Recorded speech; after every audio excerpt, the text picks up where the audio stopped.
My daughter plays lacrosse. One of the negatives of living in Jackson Hole and you're a lacrosse player, you have to drive 4.5 hours to play.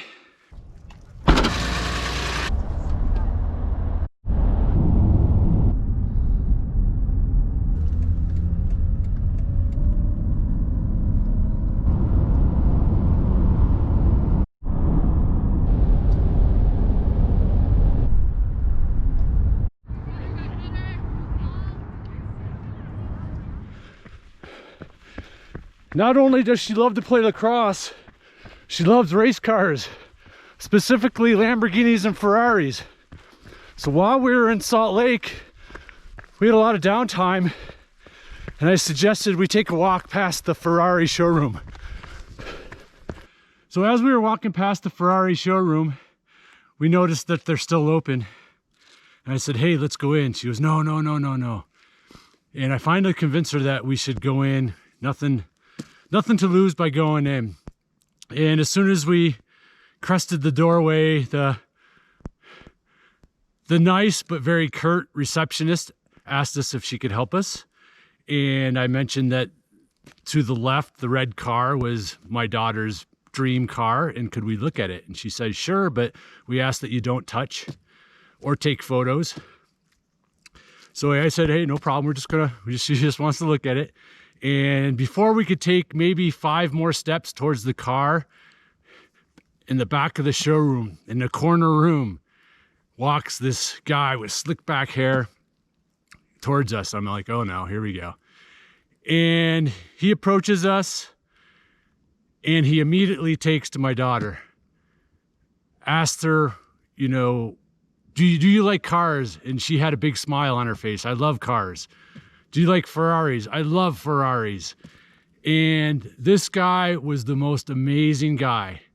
He showed us every car, told us the story of every car. We actually saw one car that was one made in the entire world. And after we went through the 4 cars in the showroom, he goes, come on, follow me. And we walked in the back. And this is the trading room. And now there must have been maybe 12 cars back in the trading room. And he goes, come on over. And he opened the door to the new red Ferrari.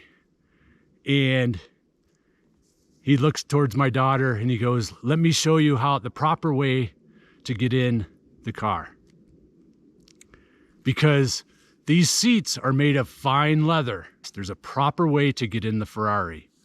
So long story short, he proceeded to show my daughter how to properly get into a Ferrari. Then he started the car, actually had her start the car, closed the door and let her sit in there and just soak it in for a few minutes. All while I was able to take photos and videotape this for her.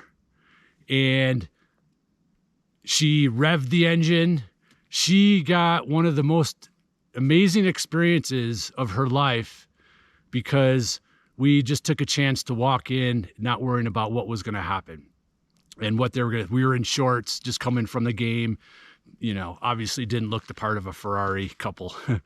But this guy was amazing. And we spent 45 minutes looking at every car. We went into the room where you sit down and design your own car, picking out the leather, the seats, the colors to every part of the car.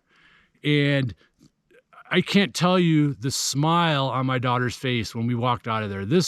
She will remember this the rest of her life. And again, I want to shout out to the Ferrari dealership in Salt Lake City, to Nico, thank you. But where I'm going with this is that it was just so cool to see all the attention to detail, all the stories, all the history, all the pride that goes into Ferrari and behind the name Ferrari. And Nico left us with this message for my daughter. He goes, having a Ferrari is not demonstrating that you have money. It's not about the price tag. It's not about the status. It's about having a goal. And what was amazing about Nico is that he was speaking to my daughter. This was not just a sales pitch. He knew that she may want to have a Ferrari 20 years from now. And he knew that it had to be a goal for her. And he was sending a message, it's not about status. It's about having a goal.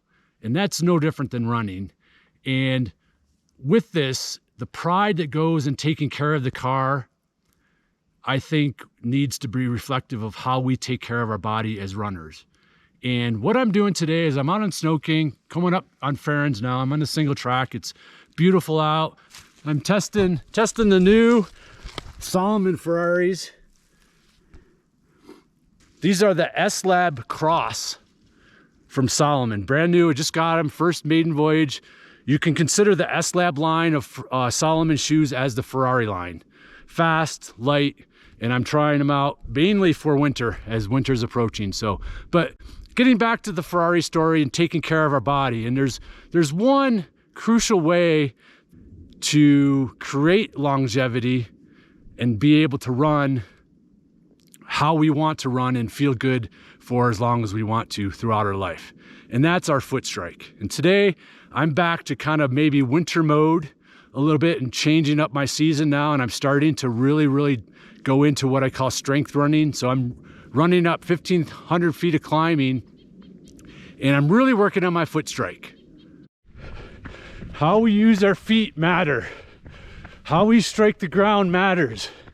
It dictates how well we stabilize and activate proper muscles, proper biomechanics. So the message today is really look and understand the importance of how we use our feet. Just like it's important to how you get into a Ferrari to save the longevity of the leather, how we use our feet when we run creates our longevity. By training your body, by training very slow with proper foot strike, forefoot to heel, practicing high cadence will help you layer on stability and strength, even though it's easy. If you're needing to improve your cadence, increase your cadence, and you try to do it by running fast, you're gonna get frustrated. Slow down and try to run slowly with high cadence and develop it through time. This way you won't get frustrated and you won't be forced to overstride by trying to increase your cadence because you're running fast.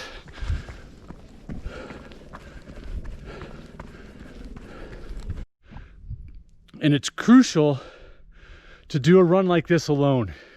You don't need hills, but do it alone so you can be patient and not feel a little awkward running really easy.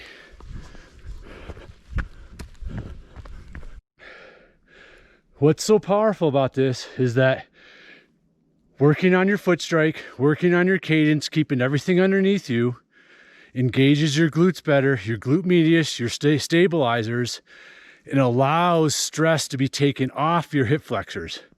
If we're overstriding or not having good foot strike, we pull in the hip flexors for stabilizers, and that's not their job. That's why we get tight in the hip flexors and IT band. Crucial. Relax your feet and just strike the ground underneath you. It's really slow up. 2 or 3 minutes per mile slower than your easy pace, and just work on your foot strike and trying to run as easy as you can at that slow pace with higher cadence. Okay, it's going to treat your body really well. And even though this is very slow, we're training the muscle memory. We're engaging muscles in a proper way, and that's why I call it strength running. So again, even though it's running slow, opposite of doing sprints for another good reason, this really starts to create a pattern, a good pattern of using your muscles in an appropriate way so we can have that longevity. So give that a try.